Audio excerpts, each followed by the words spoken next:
Como una práctica que el Estado utiliza para infundir o promover el miedo y la incertidumbre en la sociedad.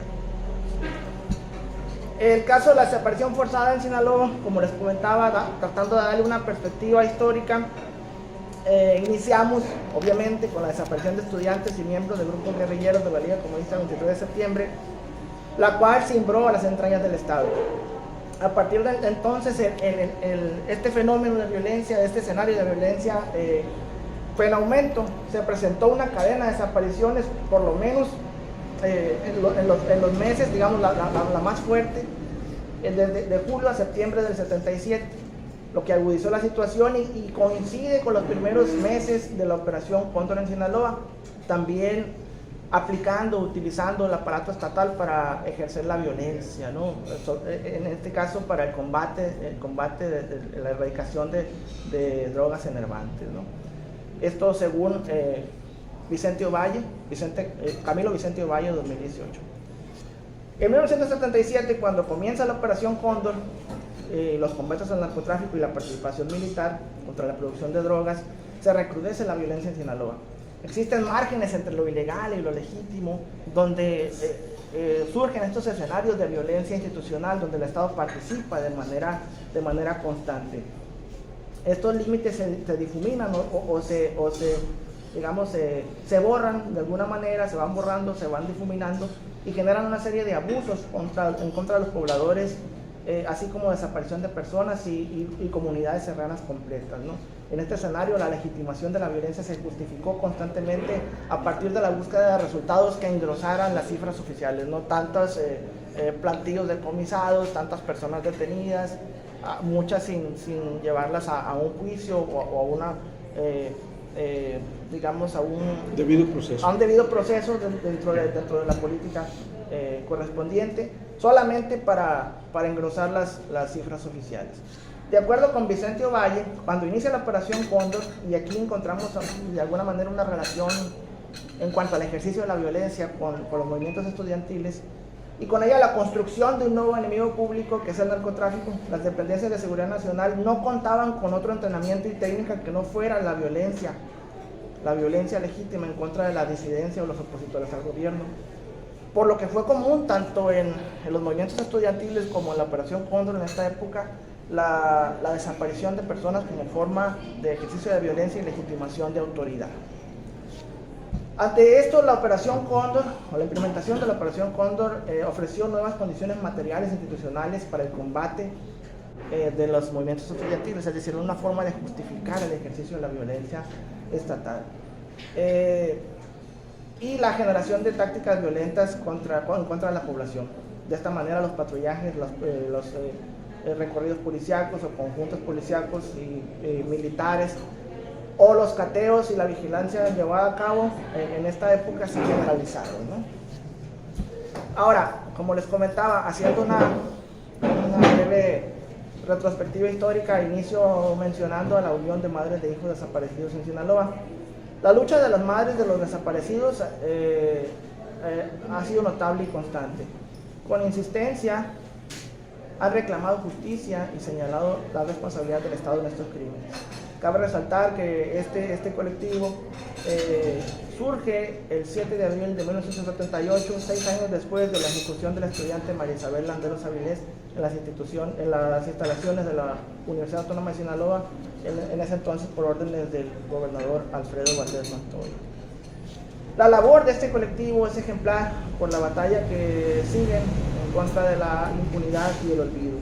Su historia y sus relatos conmueven. Su lucha es digna de ser rememorada. La fundadora, doña Chuyita Caldera de Barrón, madre de un desaparecido, es la que inició pues con todo este movimiento. A la asamblea de la fundación, en el auditorio Ernesto Che Guevara de la Prepa Central, acudieron 27 madres, donde hubo una fusión o una unión entonces entre las madres de los desaparecidos estudiantes de la Universidad Autónoma de Sinaloa y los estudiantes del Tecnológico de Culiacán. De hecho, algunas de las integrantes de este colectivo, digamos, siguen participando en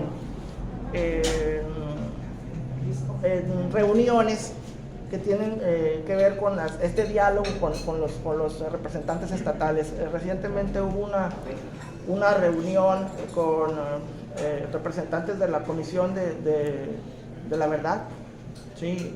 Que se hizo, por cierto, en el archivo histórico. Se hizo de manera muy cerrada. Era atención a las madres de las víctimas. Yo estuve ahí de colado, realmente pensé que iba a ser abierto, pero me colé, me metí, y ahí estaban presentes algunas de las madres. De hecho, la compañera Marta Camacho en ese momento dio la noticia de que una de las integrantes de este colectivo había fallecido. Fue la madre de uno de los jóvenes desaparecidos, en ese entonces alumnos del Tecnológico de Culiacán, de apellido Castro, no recuerdo el nombre. Sergio, tal vez. Ahorita se los digo, traigo el dato. De hecho hay una lista que no la puse aquí, pero que lo tomo del libro de los Ochoa, Tiempo de Espera. Fue uno de los estudiantes del Tecnológico de Culiacán, y la señora iba a asistir al evento, pero en ese trayecto creo que falleció de un infarto. La compañera Marta Camacho fue la que dio la noticia. Entonces siguen activas algunas de las compañeras miembros de este colectivo en reuniones y en diálogo constante con el gobierno federal. Una de las acciones más representativas fue la huelga de hambre del 16 de noviembre al 1 de diciembre del 78. Muchas madres poco a poco fueron haciendo suya la causa de los universitarios, continuando su lucha durante varias décadas. Tuvieron varias reuniones con autoridades federales, incluso con el entonces presidente en esta época, a finales de los 90, con Carlos Salinas de Gortari, quien les prometió que sus hijos pasarían la Navidad siguiente con ellas. Igualmente tuvieron una reunión en 1996 con la entonces Comisión Nacional de Derechos Humanos, con la misma promesa. Sobra decir que esta promesa fue incumplida. Desde sus inicios se reunían cada 1 de mayo frente a la presidencia municipal. En esta fecha pasaba por ahí el desfile de la Plazuela Obregón. Las madres permanecían durante 3 o 4 horas y los medios de comunicación se interesaban. Los medios de comunicación transeúntes se interesaban en su lucha.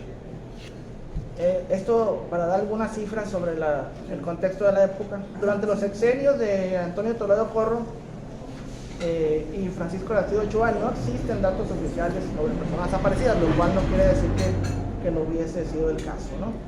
Mientras que en los gobiernos de Renato Vega Alvarado desaparecieron, según los datos oficiales, 35 personas. En el mandato de Juan Millán Lizárraga se duplicó la cifra a 74. Durante el gobierno de Jesús Aguilar Padilla, la cifra aumentó exponencialmente a 179 personas. Durante el gobierno de Mario López Valdés, el estado se ubicaba en el 5º lugar a nivel nacional con más desapariciones, al sumar 574. En el lapso de enero del 2011 a septiembre del 2014, la cifra se dispara en un 320%. Los números indican que a partir del sexenio de López Valdés, la problemática asciende al duplicar el número de desapariciones al inicio de su periodo de 50 que había en 2010 a 107 en 2011 y a 154, asciende pues a 154 en 2012.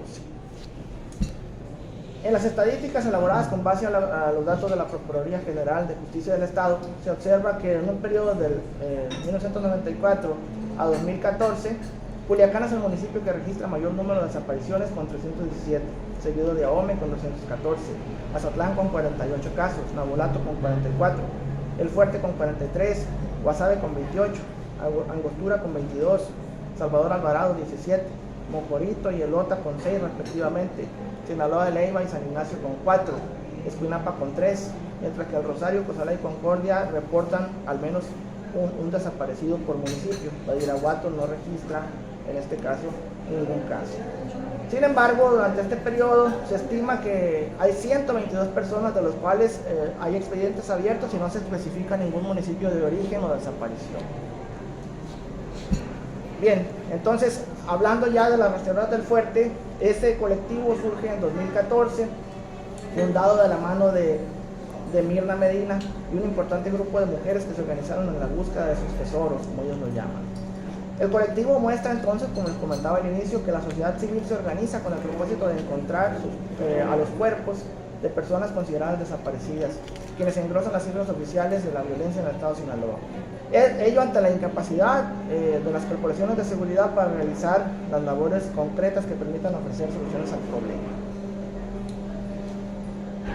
Aquí es muy importante mencionar que esta investigación, por lo menos hasta lo que se lleva escrito hasta el momento, se ha elaborado a partir de testimonios de los propios miembros de los colectivos, de personas desaparecidas o familiares, ¿sí?, de personas desaparecidas, que posibilitan conocer una mirada regional sobre estos sucesos, ¿no?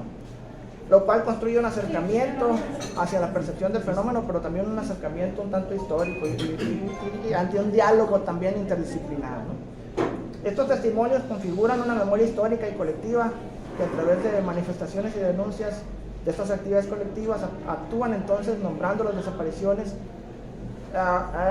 relacionadas con la ausencia de sus familiares, conocidos o vecinos. Aquí es muy importante tomar en cuenta el concepto de memoria como este elemento, pues, que actúa como una contención que reúne los significados.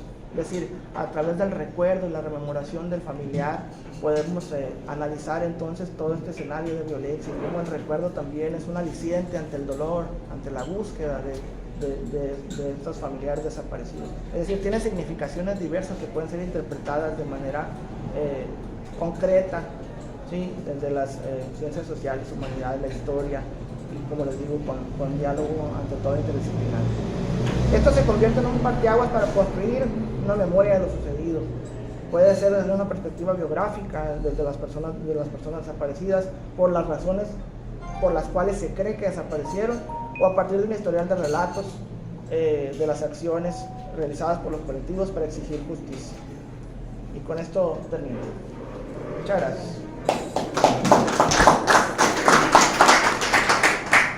Muchas gracias, doctor Juan Antonio.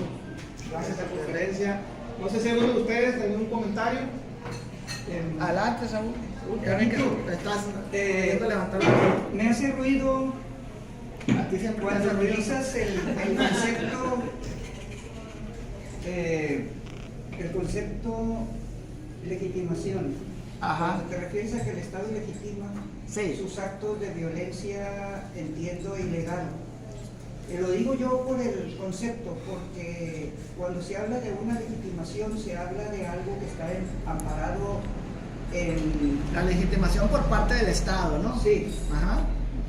Cuando se habla de que algo es legítimo, usar ese concepto me parece que es relacionarse con el hecho de que es algo legal, que está prescrito por las leyes. Y a la hora de que el Estado mueve sus aparatitos o Sí. promueve otros aparatos, como dices ahí, bandas ilegales que incluso no las asume como tales, pero finalmente decías algo como que el propio aparato, perdón, el Estado a través de sus órganos de la violencia legítima, de acuerdo al criterio de Weber, pero cuando los usa a esos aparatos para violar la ley, asesinatos extrajudiciales, torturas, etcétera, hablar que esas acciones, poder entender que por el solo hecho de que el Estado las implementa, el propio Estado las legitima. Las legitimas, sí. Entonces, a mí me parece que debería, que no es el término más apropiado, en todo caso, las justifica. Ajá, exactamente, tienes razón. Bueno, otra cosa. Ajá. No sé qué idea tengas, no lo dijiste más ampliamente, la relación o la opinión que tienes sobre lo que se ha hablado, se ha mencionado mucho en los últimos tiempos del Estado fallido y también se habla del narcoestado. No tengo mi opinión, pero bueno, Sí. para no abundar más en esto. Y solamente termino con un detallito. Bueno, ya te había dicho de que pues hay mucho por material decir para todavía. entrevistas, Sí. Loza, porque con Loza se pueden tener muchas más cosas de lo que él ha publicado, de lo Sí, que ha claro. escrito, ¿no? A la hora de hacerle preguntas. Pero Tú mencionaste la huelga de hambre de 1978. Ey. Bueno, solamente el dato, como aquí algunos pueden recordarlo, fue en algunos lugares del país fue simultánea, como en el caso de Culiacán. Las madres se instalaron al mismo tiempo que estaba ya doña Rosario allá en la Ciudad de México. Ok. No, eso sí, de acuerdo. Poco para responderte sobre todo la primera parte que sí, obviamente está en discusión. Este concepto de violencia legítima obviamente propiamente se toma de Max Weber y actualmente puede estar en discusión debido a que hay una, digamos, habría que entender el concepto propiamente de legítimo, ¿sí?, e ilegal. Y se entiende legítimo porque el Estado es el que lo institucionaliza, ¿sí? Lo cual no quiere decir que no existan márgenes de violencia, es decir, esos márgenes donde excede el uso de la violencia para cometer actos extremadamente violentos. Entonces, ahí en un diálogo entre el concepto de Max Weber de violencia legítima, en esta idea de que el Estado es el encargado de establecer el orden social y excede las prácticas violentas, sería pertinente entrar en discusión con la antropología jurídica también, donde se habla de márgenes del Estado. Es decir, la antropología jurídica discute con el concepto de violencia legítima y dice, ok, pero el Estado no es el único organismo que utiliza la violencia como práctica para infundir el miedo, la incertidumbre en la población. Y el Estado también utiliza la violencia para, digamos, llevar a cabo prácticas ilegítimas o ilegales, ¿sí?, en ese escudo de legitimar sus acciones, ¿no? Entonces, hay márgenes donde el Estado entonces transgrede también la ley. Hay márgenes donde el Estado entonces usa el exceso de la violencia para llevar a cabo fines ajenos al interés de la sociedad. Entonces ahí entraríamos en un diálogo con la antropología jurídica, y estos márgenes del Estado son esas fronteras porosas, vamos a decir, donde el Estado entonces lleva a cabo también prácticas de desaparición, ¿sí?, y asesinato y excesos violentos, ¿sí?, un poco para digamos, hacer sentir su poder, ¿sí?, a través de la violencia. Aquí no ondea un poco, no ondea más por cuestiones de tiempo, pero podemos discutirlo sin ningún problema. Acá está primero Chiquete. Ok. Doctor Chiquete y doctor Rigoberto. Y luego maestro Carrillo. Dos preguntas breves, Antonio. La primera es tu motivación personal, ¿no?, para investigar esta temática, porque sí, por más que uno quiera ser objetivo y distanciado del objeto de investigación, pues la cuestión personal es fuerte, ¿no? Estos temas no son fáciles, ¿no?, son dolorosos, generan una serie de reacciones, ¿no?, que por más objetivos que queramos ir a la temática. Yo vengo de leer artículos sobre la música y conozco otros escritos tuyos de repente a este tema, ¿no? ¿Cuál es tu motivación? ¿Por qué te atrajo? ¿Por qué lo investigas? Y lo otro, ¿estos colectivos tienen alguna relación formal, digamos, se relacionan, se escriben, por ejemplo, con el movimiento de las madres de la Plaza de Mayo de Argentina, ahora abuelas de la Plaza de Mayo, o con las madres de desaparecidos de Santiago de Chile, o no, son movimientos que han surgido de algún modo independientes? Ok. Bueno, la motivación personal. Quienes me conocen saben que he escrito durante algún tiempo sobre violencia. Inicié escribiendo sobre el narcotráfico en Los Altos, sobre el escenario de violencia y narcotráfico en Los Altos. Les di una historia social de la violencia. Y como comentaba al inicio, por estar en esta zona del norte de Sinaloa, propiamente en Ahome y El Fuerte, donde están las sedes de la universidad donde actualmente laboro, pues, y siguiendo un poco la línea de historia de la violencia, digo, bueno, pues ¿qué hay en el escenario donde me encuentro y qué se puede estudiar? ¿Sí?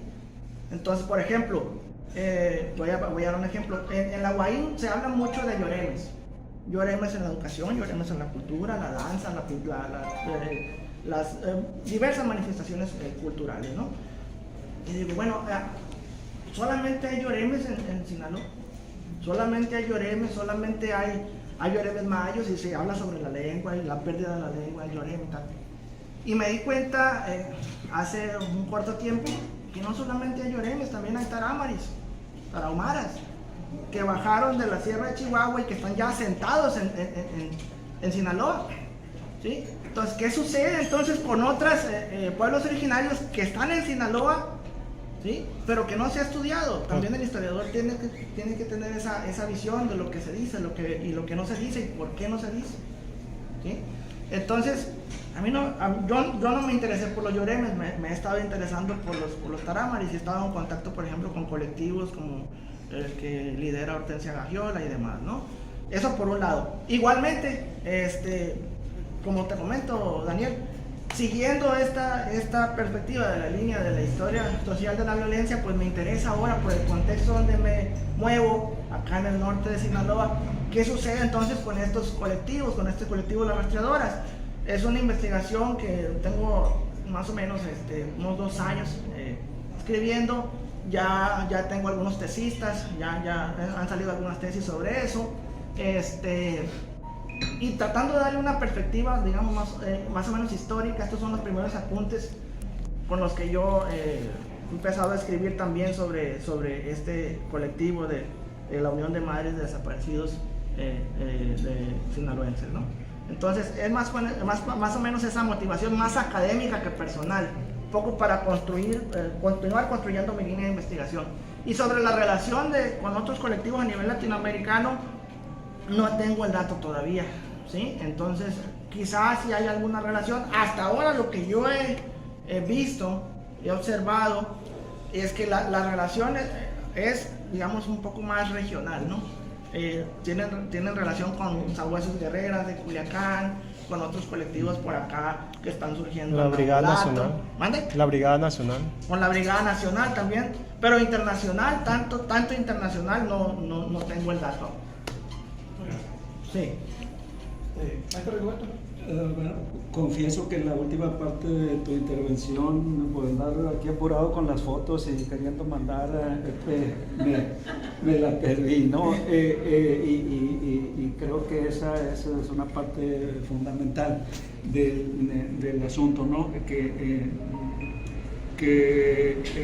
en materia de desaparecidos, desapariciones y la formación de organismos, es muy importante, pues, tanto para ti como a tus futuros tesistas y investigadores, ver la evolución del perfil de los desaparecidos, ¿no? ¿Cuál es el perfil de los desaparecidos en los 70s, el perfil de los desaparecidos en los 90s y el perfil de los desaparecidos y la cuestión del número? Que también tú mostraste una evolución exponencial, ¿no?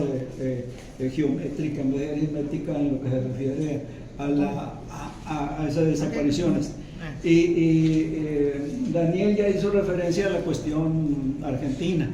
En mi experiencia doctoral ahí en Arizona, pues yo, una de mis maestros, era especialista en historia argentina, y por lo tanto tuve acceso, leí algunas cosas al respecto para poder apreciar lo que tiene que ver con la evolución de la sociedad y particularmente de las familias.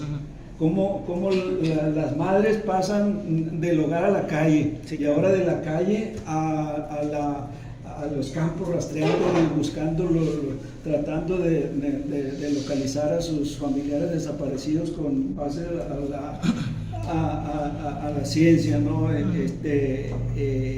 Y ese elemento, ¿no? Y aquí, pues, estamos apreciando que, como ya bien dijo Saúl, o creo que tú mismo lo dijiste en algún momento, el Estado está activo. No hay vacío. Ausencia de Estado. Lo que pasa es que su atención se deposita en otra parte, de tal manera que lo que tiene que ver con las desapariciones, pues aparte de ser actor y responsable, pues no le interesa que se resuelva aquello por la responsabilidad que le compete. finalmente te digo, pues en lo que pueden ser las posibles líneas y para hipótesis de continuar. investigación en futuros trabajos, en lo que tiene que ver con, como ya lo han dicho los de la Liga Comunista 23 de septiembre, cuál fue el rol de la Liga en la democratización de la vida política del país, sobre todo del 97 para adelante, con la aparición del INE y otras cosas. ¿Cuál es el papel del izquierdismo y de la guerrilla en la posibilidad de la aparición de la democracia? Y justamente algo podrían decir los familiares de los desaparecidos, cómo también se suman a ese esfuerzo de un protagonismo y de una agencia. Hay una agencia de parte de las familias en cuanto a que no deciden dejar el seno tranquilo del hogar para entrar a la actividad política sobre la base de la búsqueda de sus familiares y de que haya y de construir una sociedad diferente, ¿no? Y donde no tengamos que estar viendo la aparición de fenómenos tan crueles como es lo que tiene que ver con la desaparición. Muy bien, gracias, Mario. Ahorita que menciona Argentina, y un poco para tratar de responderle a Daniel su inquietud de hace un ratito, sí hay una relación Argentina-México, pero con la Asociación de Antropología Forense de Argentina, ¿sí? Hay una colaboración muy, digamos, marcada, constante, para capacitar, ¿sí?, a los colectivos a nivel nacional sobre las formas de cómo llevar a cabo las prácticas antropológicas, forenses, ante la búsqueda de los cuerpos, ¿no? Todas estas cuestiones técnicas o quizá metodológicas para identificar los cuerpos, identificar las zonas donde están, digamos, enterradas clandestinamente los cuerpos, etcétera, ¿no? Entonces sí hay una capacitación constante institucionalmente, ¿sí?, con este asunto de la antropología forense hacia las instituciones o estos colectivos de búsqueda de desaparecidos en México. Más no sé si haya una relación propiamente con las rastreadoras o con algún colectivo de acá de esta zona. Quiero pensar que sí lo hay, habrá que rastrear por ahí más el dato, ¿no? ¿Marco también? Dos cosas. O sea, una, ahorita, bueno, me parece interesante tu exposición, me trajo a la memoria el 77. Yo ya no recuerdo bien cuándo fue, si el 77 o 76, cuando vino Luis Echeverría, que vino a inaugurar el puente, el que era para la nación, Benito Juárez, que ahí localiza, o sea que, bueno, antes se vienen los guardias presidenciales o la brigada blanca, no sé, mandan primero a alguien y fue cuando detuvieron a los muchachos del TEC, a uno que era el más alto promedio y a otros de la universidad, con el supuesto de que habían puesto una bomba. Estaban planeando poner ahí una bomba para eliminar al presidente, en este caso de Echeverría. Entonces hicieron lo que fue la primera desaparición casi masiva, bueno, no más selectiva, ¿no? Y copiosa de elementos estudiantiles que ligaron con el día. No me acuerdo si fue el 76 o 77. Bueno, esto me lleva a pensar entonces que hay dos fuentes. El 76 por el 77 ya salió, ¿verdad? Ya el salió. 76, pues las desapariciones fueron el 76. De este muchacho del TEC y otro fue el 76, porque Sí. por el problema del puente. Bueno, pero digo, entonces hay como que dos fuentes. Una es la Operación Cóndor, o sea, que es la acción del ejército contra el narcotráfico, y otra es la operación antiinsurgente del gobierno contra grupos guerrilleros. Entonces, esto que pasó en el puente y la desaparición de los muchachos tiene que ver con esa fuente. Entonces había que nada más que distinguir, ¿verdad? Sí. O sea, que se conjugan, tú utilizas el mismo estado. Esa es una. La otra, me parece que ya llevas todo el hilo de las madres de los desaparecidos, de las guerreras, etc. Pero así como tienes como una periodización para eso, también hay que hacerlo con un poco lo que decía Rigoberto, o sea, como que hay como etapas. Sí. Como etapas. O sea, hay una etapa. Coyunturas, ¿no? Coyuntura, en la cual, bueno, así para no extenderme mucho, Por ejemplo, hay una etapa en la cual el ejército, por ejemplo, trabaja precisamente con ese objetivo, contra insurgente y contra narcotráfico, ¿verdad? Y las desapariciones de los muchachos vienen de la acción contra insurgente. Pero ahorita se me hace que estamos en otra etapa, en la cual las desapariciones no tanto son ya, en este caso por el Estado, sino es por los grupos delincuenciales. Sí. O sea, que han sustituido el asesinato abierto por la desaparición. Y si fijan, las estadísticas de asesinatos han disminuido, pero es porque han aumentado las desapariciones. O sea, es más discreto. O sea, antes te decían, mata a este, va y lo matan. Aparece, mataron a fulano. Pero ahorita lo que hacen es desaparecer y enterrarlo o quemarlo o lo que sea. Las fosas clandestinas. ¿Por qué? Porque eso hace que el país tenga menor número de asesinatos. Por eso hay una disminución. Entonces hay un cambio. No aparecen los datos oficiales, No aparecen. pero sí puede rastrearse por otro lado. Por eso están aumentando los datos de desaparecidos, ¿verdad? Entonces es bueno ver eso, que bueno, en el discurso no paralelo, sino al mismo tiempo entrecruzado, en lo que va escribiendo de la evolución de los movimientos de las madres con el movimiento del Estado y la actitud de violencia que se ejerce contra la población, no solamente del Estado, digo, sino también de los grupos delincuenciales. Pero me parece muy importante distinguir. Son, por lo menos esos dos momentos hay más, pero se puede ir distinguiendo a lo que está pasando ahorita. Nada más quería comentar eso. Sí, tiene razón. Y a eso agregar algo que me salta ahorita que hace el comentario. El concepto de desaparición forzada. ¿Cuándo hablar de desaparición forzada o desaparición como tal? O el término, no es el concepto, el término de desaparición forzada. Se entiende la desaparición forzada cuando hay una participación del Estado en este acto de violencia, ¿no? Es desaparición forzada porque es el Estado el que participa, ¿sí? en este acto de violencia.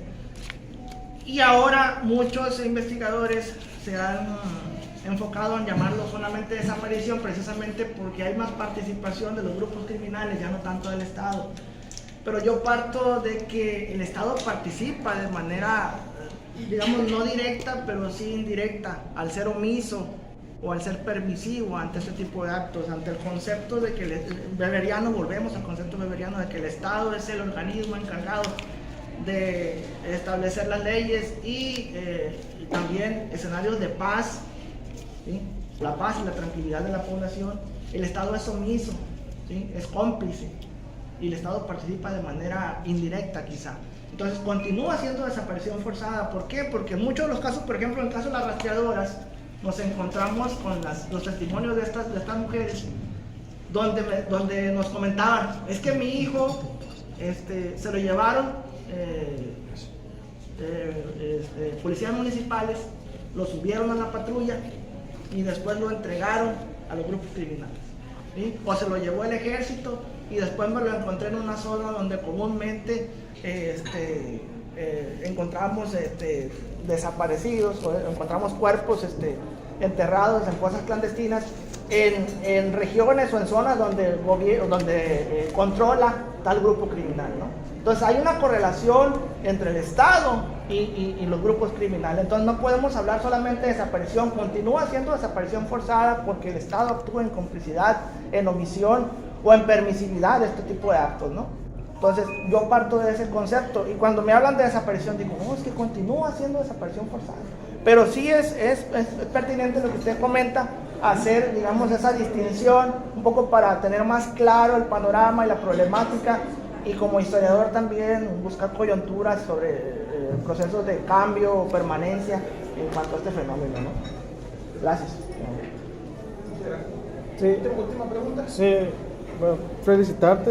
Hace años yo también he investigado aquí en el centro y como decía el maestro, yo reconstruí algunos perfiles y encuentras testimonio de gente que te dice, es que mis hijos eran estudiantes de medicina y los desaparecieron, es que mi hijo, generalmente son hombres y jóvenes, trabajaban, pero también hay testimonios que te dicen, es que mi hijo andaba mal y está desaparecido. Entonces mi pregunta es, ¿qué hacer si te has topado con este testimonio? Pues, y la otra es, si hay grupos originarios desaparecidos o personas, por ejemplo, tarahumaras, yuremes. Ok. En cuanto a los perfiles, como comentaba, pues es interesante, digamos, hacer esa distinción, ¿no? Ante todo, las entrevistas realizadas hasta el momento con las madres de los desaparecidos, pues es muy difícil que la persona te comente realmente, es que mi hijo andaba mal o andaba con tal o tal. Eso es parte de la subjetividad, ¿no? Uno tiene que arrastrarlo de alguna manera con otros datos. ¿Y tu otra pregunta? Si hay indígenas desaparecidos. Hasta el momento, bueno, un caso muy sonado que es cercano a lo que comentas fue el asesinato de Román Rubio López, ¿no? Que se manejaba en esa zona, no propiamente indígena, pero trabajaba colectivamente con los indígenas, y una de las líneas de investigaciones es por su asesinato es precisamente la participación con estos colectivos indígenas y el apoyo que les da, y sobre todo por poner el dedo en la llaga, ¿sí? Ante el Estado, por este abandono de estos grupos lloreros, de estos grupos taramaris. El profesor lo mataron porque denunció el contubernio de los narcos con los que le robaron la elección ahí en Sinaloa. Sí, ok. Entonces, tanto como desaparecidos, lloremes o indígenas, Porque también está ya pero ese también, fenómeno lo que del sucede ahora con los lloremes y los taramaris es que de alguna manera son coaccionados para participar en los cultivos de nervantes, ¿no? Es decir, cuando la base alimenticia de los taramaris, por ejemplo, es el maíz, ellos siembran maíz para, digamos, como sustento, son coaccionados para participar en los cultivos de amapola y marihuana de esta zona, ¿no? Entonces la labor de los colectivos un tanto es esa, ¿no? Mitigar este tipo de acciones y darles a los taramaris otras alternativas de subsistencia, ¿no? Y se les ha llevado la educación básica, se les lleva despensas, se les lleva todo tipo de provisiones para que ellos puedan, digamos, sobrellevar su vida cotidiana. Pero eso es lo que acontece actualmente. Los taramaris están siendo coaccionados para participar en el cultivo y la siembra de nervantes. En todo el país. Antonio, ¿qué tanto de esos desaparecidos se han recuperado sus cuerpos, ya sea vivos o muertos? Ese porcentaje que manejas. Gracias. Bueno, de cifras de cuerpos recuperados podemos encontrarlo en los propios datos. Hay una página ahorita se los voy a pasar por WhatsApp, donde hay datos de desaparecidos y cuerpos recuperados. No por parte o sea, los colectivos dan aviso a los cuerpos estatales, los cuerpos policíacos, y es cuando se encuentran los cuerpos y se da la cifra. Pero realmente la labor la hacen los colectivos. Eso es lo que insisto, ¿no? Muchas veces reciben hasta pitazos de los mismos grupos criminales, ¿no?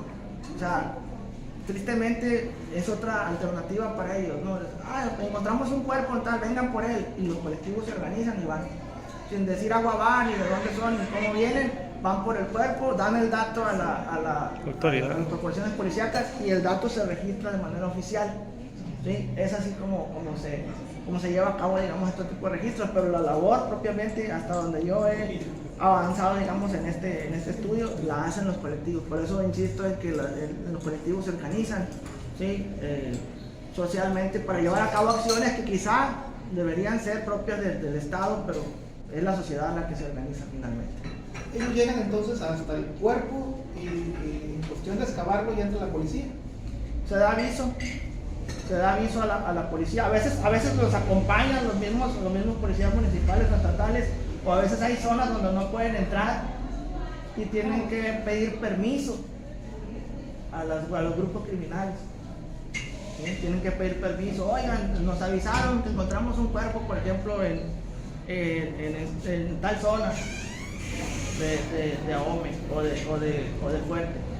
¿Y quién controla aquí? No, por fulano. ¿Podremos entrar? Y tristemente, pero así es, los propios policías municipales son los que, digamos, piden permiso, o los propios colectivos para poder ingresar. Entonces, insisto en que no hay una ausencia de Estado, es un narcoestado. no hay una ausencia de Estado, sino hay una correlación de fuerzas que actúan de manera activa en este país. Pero es que aunque vayas a hacer un evento cultural, también tienes que pedir permiso. No te puedes meter a Mojola, a Culiacancito a grabar así. Incluso ha habido ocasiones donde ellos consiguen equipo, por ejemplo, drones con cámaras para poder rastrear la zona, identificar a manera de infrarrojo ciertos puntos donde puede haber cuerpos y los drones han sido tumbados, ¿no? con armas, ¿no? Entonces es una manera de ahuyentar el proceso, digamos, cortar el proceso de búsqueda. Entonces hay que esperar un tiempo para volver a empezar a buscar. Maestra Edna. Bueno, tengo un poco con la pregunta que hacía el maestro Daniel. ¿Hay otros en otros países grupos así que buscan cuerpos en América Latina? Sí, en toda América Latina los hay. ¿Y en Europa, en Estados Unidos? España. En España, en Europa, en Estados Unidos. Países Lo que no tengo el dato, como le comentaba Daniel, si ya existe una correlación a nivel Latinoamérica con los colectivos. Hay relación con las asociaciones de antropología forense, como comentaba, ¿no? Donde los argentinos han venido acá a México a enseñarles técnicas de búsqueda. Por los 43 fue. A los colectivos, a partir del escenario de violencia de los 43. De hecho, los mismos organismos de antropología forense argentinos fueron los primeros en dar un dictamen, ¿no? En este caso, ¿no? Antes incluso que la misma Procuraduría mande.